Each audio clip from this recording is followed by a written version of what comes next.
ඉතින් ඔබ දන්නවා රටේ සුප්‍රසිද්ධයි මහ බැංකු බැඳුම් කර වංචාව. එදා රනිල් මෛත්‍රී සජිත් ආණ්ඩුව ඒ සුප්‍රසිද්ධ බැඳුම් කර වංචාව පිළිබඳව හොරගල් අහුලවල හිටියා.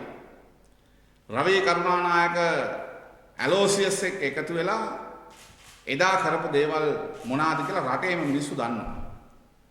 ඒතර එදා මහ බැංකුව බිඳපු රවීල ඇලෝසියස්ලා එදා යහමින් භාණ්ඩ මහ බැංකුවේ සල්ලි ටික අර්ථසාධක කරමුදලේ සල්ලි ටික බෙදාගත්තා.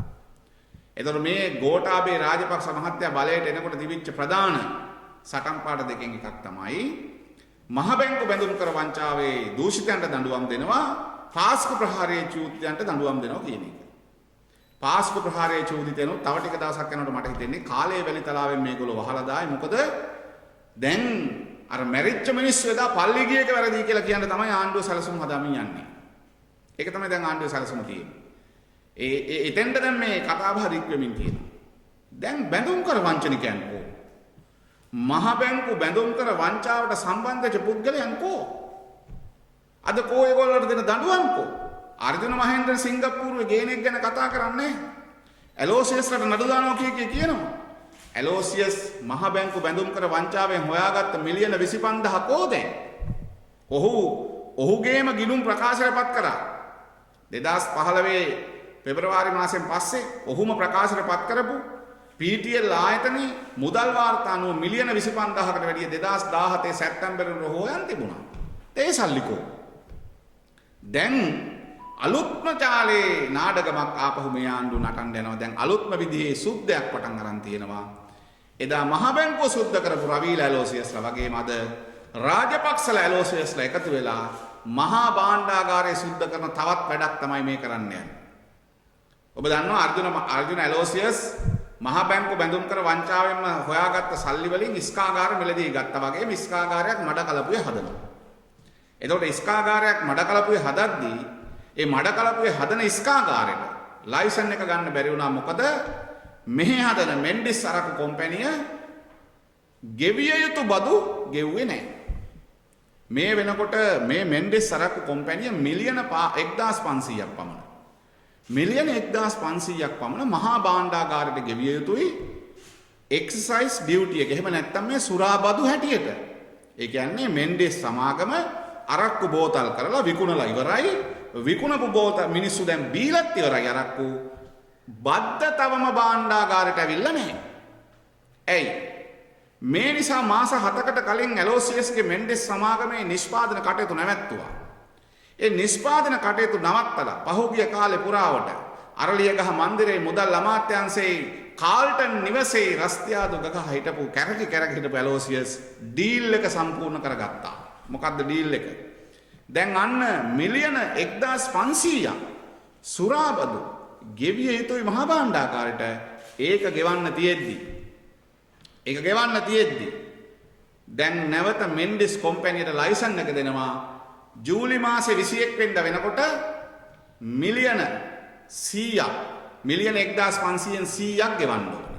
දැන් ඔබ කල්පනා කරලා බලන්න සාමාන්‍ය මේ ලයිසන් එකක් දෙනකොට දෙන්නේ දවස් 15න් 15ට බෝතල් කරන අරක්කු වල බද්ද ගෙවන්න ඕනේ. නැත්නම් ලයිසන් එක දිත් කරන්නේ නැහැ. ඒක තමයි ක්‍රමය. දවස් 15න් 15ට අදාළ බද්ද ඊළඟ දවස් 15 වෙනකොට ගෙවන්න ඕනේ. එන් ජූනි මාසේ 15 වෙනිදා සිට 30 වෙනිදා වෙනකන් නිෂ්පාදනය කරා නම් ජූලි මාසේ 15 වෙනිදා වෙනකොට අනිවාර්යෙන් ඔහු ඒ බද්ද ගෙවන්න ඕනේ. 15 වෙනිදා සිට ගෙවා තියෙන්න ඕනේ. එහෙම තමයි මේක සාමාන්‍ය මේ බිස්නස් එක යන විදිය.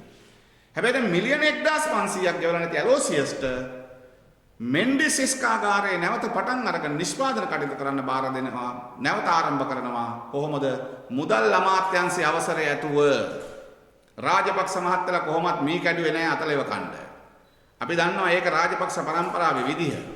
ඒ නිසා දැන් භාණ්ඩාගාරයට එන්න තියෙන මිලියන 1500 ගෙවීම සඳහා ඔහුට දෙනවා තව වසර 2ක්.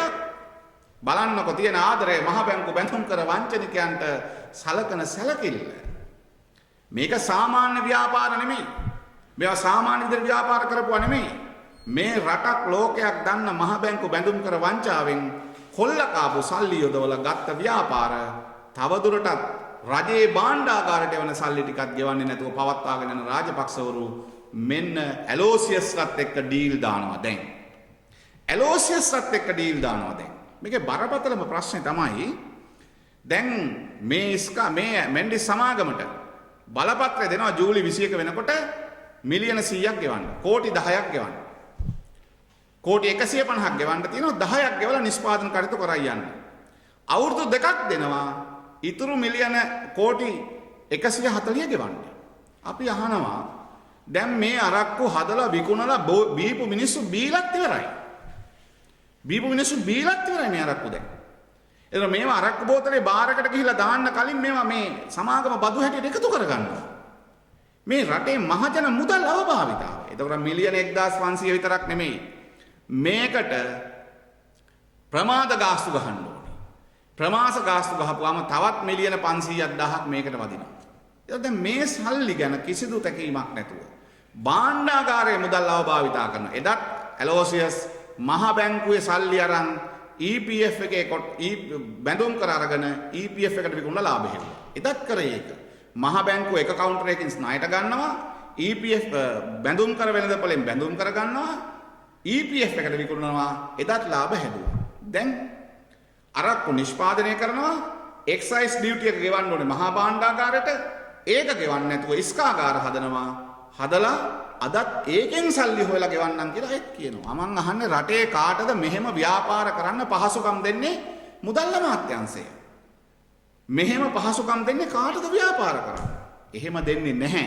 දැන් මොකද්ද මේ වෙන්නේ? මේක තමයි Rajapaksa Aloysius deal. Rajapaksa Aloysius deal එක තමයි දැන් ඉස්කාගාරය මේ මෙන්ඩිස් සමාගම නිෂ්පාදන කටයුතු පටන් ගන්න දෙනවා අවුරුදු දෙකක කාලයක්. ඒ දෙක ඉවර වෙනකොට තමයි මේ හිග තියෙන මිලියන 1500 ගෙවන්න ඕනේ. අපි අහනවා රටේ මිනිස්සු ගෙවපු බදු ටික නොගෙවයින් ඇලෝසියස් දැන් ඉන්න ඕනේ හරිනම් හිරේ. දැන් ඉන්න ඕනේ හරිනම් හිරේ ඉස්කාගාර අය කරපු එක්සර්සයිස් ඩියුටි එක ගෙවන්න නැතුව ලයිසන් එක විතරක් නවත්තලා තියන් ඉඳලා හරියනවද? ලයිසන් එක විතරක් නවත්තලා තියන් ඉඳලා හරියන්නේ නැහැ. රජයට අය වියතු මුදල් මිලියන 1500ක් අවභාවිතා කරලා. දැන් ඔහු කොයිද ඉන්නන්නේ? කෝ ඔහුට දාන නඩු? කෝ සුරාබදුවකට දාපු නඩු? කෝ මුදල් අමාත්‍යාංශයකට දාපු නඩු? කිසි නඩුවක් නැහැ. කිසි නඩුවක් නැහැ. ඇලෝසියස් දැන් නැවත බඩු පටන් අරන් තියෙන බෝතල් කරන්න වැඩි. දැන් මොකද්ද මේකේ ඊගා දිගුව? මේ ඉන්නේ මෙන්ඩිස් සමාගම විතරක් නෙමෙයි. මඩකලපුවේ හදපු ෆැක්ටරියක් තියෙනවා. මඩකලපුවේ හදපු ඉස්කාගාරයක් තියෙනවා. එතකොට දැන් මේ අවුරුදු දෙකක කාලය පෙන්වන්නේ මොකටද? අවුරුදු දෙකක් තියෙනවා මේ තියෙන මිලියන 1500 කියලා ඉවර කරන්න. එතකන් ඔහුට මඩකලපු ඉස්කාගාරයට පටන් අරගෙන දෙන්න රාජපක්ෂ මහතුරු දැන් කටයුතු කරනවා. අපි දන්නේ නැහැ රාජපක්ෂ පුත්තු බිස්නස් එකක් පටන් අරන් ඇති ඇලෝසියස් එක්ක. කොටස්කරුව වෙන්න පුළුවන් අනාගතයේ දවසක ඇලෝසියස්ගේ සමාගමේ. හැබැයි ප්‍රශ්නේ තියෙන්නේ මේවා තමයි මහා දවල් සිද්ධ කරන මහා බැංකු කොල්ල වගේම භාණ්ඩාගාර කොල්ල. මහා බැංකුව කොල්ල කෑවා වගේම මහා භාණ්ඩාගාරේ කොල්ල කනවා. එන්න තියෙන සල්ලි දුන්නේ නැති වුනහම නඩු දාලා නීතිය ක්‍රියාත්මක කරන්න ඕන එක වෙනුවට යාළුවට දෙනවා අවුරුදු දෙකක්ම අරගෙන ඔයා ව්‍යාපාරය කරන්න මඩ කලපුවත් පටන් ගන්න අපි බෙදාගමු කොටස්. මේකද යන්නේ. පරපතල මේ ප්‍රශ්නේ මෙතනින් නවතින්නේ නැහැ. මේ වෙනකොට අර්ජුන ඇලෝසියස් ශ්‍රී ලංකාවේ ප්‍රධාන බැංකු දෙකට විතරක් මහජන බැංකුවට විතරක් ණය තියෙනවා බිලියන 4ක් මිලියන 4000ක්. ඒ වගේම ලංකා බැංකුවට තියෙනවා මිලියන 3000කට වැඩි ණයක්. 3200කට විතර ආසන ණයක්. ඒතකොට මේ ණය දෙකම මේ කියන්නේ මිලියන 7000ක් ණය තියෙනවා. 7000කට වැඩි මේ බැංකු දෙකට. දැන් මේ බැංකු දෙකේම ඔහු අක්‍රීය ණයකරුවෙක්. දැන් දේපල පවර ගන්න ඕනේ නැද්ද? දේපල වෙන්දේසි කරන්න ඕනේ නැද්ද? සාමාන්‍ය මිනිහෙක් රජයේ සේවකෙක් පෞද්ගලික අංශයේ සේවකයෙක් විතරද දේපල වෙන්දේසි කරන්න ඕනේ? පවර ගන්න ඕනේ නැද්ද? නෑ. මේ තියෙන්නේ රාජපක්ෂවරු දැන් අර එදා වගේම අදත් පරණ ඩීල් ටික ඔක්කොම පටන් අරන් තියෙනවා. ඒ නිසා අපි අහනවා මේ විදිහට අයථා ලෙස මහා භාණ්ඩාගාරයට ලැබිය යුතු මුදල් අවභාවිතා කරන දීලා තියෙන්නේ කාගේ උමනාවට? මහින්ද රාජපක්ෂ මහත්තයා මුදල් ඇමති පුටුවේ වාඩි වෙලා ඉන්නවා. පුතා ප්‍රධාන කාර්ය මණ්ඩල ප්‍රධානියා හැටියට ඉන්නවා. තව පොඩි පුතා උපදේශකයෙක් හැටියට ඉන්නවා. ලොකු පුතා කැබිනට් ඇමතිවරයෙක් හැටියට ඉන්නවා. භාණ්ඩාගාරය සුද්ධ වෙනවා. අපි අහනවා ගෝඨාභය රාජපක්ෂ මහත්තයාගෙන් දරුවන්ට උගන්වන්න සල්ලි නැහැ කියලානේ කිව්වේ. දරුවන්ට උගන්වන්න ටීවී channel ටික ගන්න සල්ලි නැහැ කියලානේ කිව්වේ. අපි කියන්නම් කොහොමද ගන්න කියලා. ඒ නිසා මේක බරපතල ප්‍රශ්නයක්. මේ විදිහට ඉස්කාගාර කරන්න පුළුවන් නම් රටේ හැම මිනිහටම ඉස්කාගාර කරන්න පුළුවන්. ඇයි? මිලියන 1500ක් ආණ්ඩුවේ සල්ලි වලින් ළඟ තියාන ඉස්කාගාර කරන්න බැරි කාටද? මිලියන 1500ක් භාණ්ඩාගාරට ලැබෙන්න ඕන සල්ලි. ඇලෝසියස් ළඟ තියෙනවා. ගෙවන්න නැතුව නැවත නිෂ්පාදන කටයුතු පටන් ගන්න. මේවා තමයි ජාවාරම් කොල්ලකෑම් මහා භාණ්ඩාගාරට ලැබෙන තියෙන මුදල්. ඒ නිසා අපි කියන්නේ මේ කරුණේදී ඊටාම වැදගත් මේ කරුණේදී අපි කියන්නේ මේවා විතරක් නෙමෙයි.